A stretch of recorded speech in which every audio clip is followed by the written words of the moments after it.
Kaugnay po sa pagtaas ng kaso ng rabies, kumuha po tayo ng mga impormasyon kung paano po natin ito matutugunan. Makakasama natin sa linya ng telepono si Dr. Charlene Yao, veterinarian ng Philippine Animal Medical Center. Magandang gabi po, Dr. Yao. Si Dominic Albelor po ito ng PTV4, Ulat Bayan Weekend. Magandang gabi po, Sir Dominic. Doc, ano po ang reaksyon ninyo dito na 89 na po ang latest na bilang ng kaso ng rabies sa buong bansa na may 100% fatality rate? Ito po ba ay nakakaalarma na sa mga nakagat po, Doc? Yes po, sir. Nakaka-alarma po ito. Ang rabies po kasi, sir, ay isa pong napakadaling iwasan na sakit. Kailangan lang po ng tamang pagbakuna sa mga alaga nating mga hayop. Doc, doon po sa mga nakagat at nakalmot ng infected po na hayop, ano po yung mga sintomas na kailangan po nating bantayan? Kasama na po yung incubation period at parte po ng katawan na nakagat at nakalmot, especially po kung malapit po ito sa brain ng biktima po, Doc. Okay po. So, pagkatapos po makagat ng infected or kahit ibang hayop basta nakakagat po, ang unang priority po natin, dapat mahugasan po natin ng maigi for at least 15 minutes. I-wash po ng maigi, sabunan, i-disinfect po yung nakagat po na parte ng ating mga laman.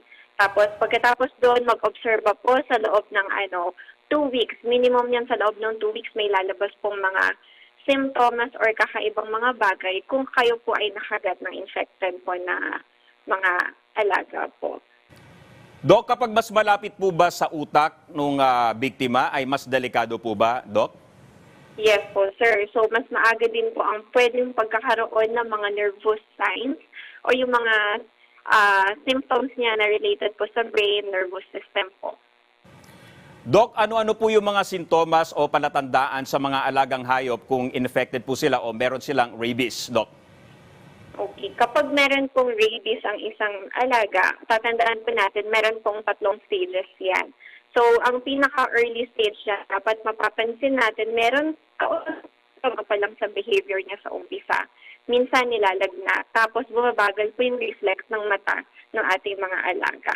Tapos medyo 2 to 3 days after pa ng initial na stage nun, dyan mo na mapapansin na naging agresibo na po yung ating mga alaga, nagiging irritable, nagkakaroon na siya ng urge na, gusto kong lumabas, magkalat-kalat doon, tapos nagkakaroon na ng pagkakatakot sa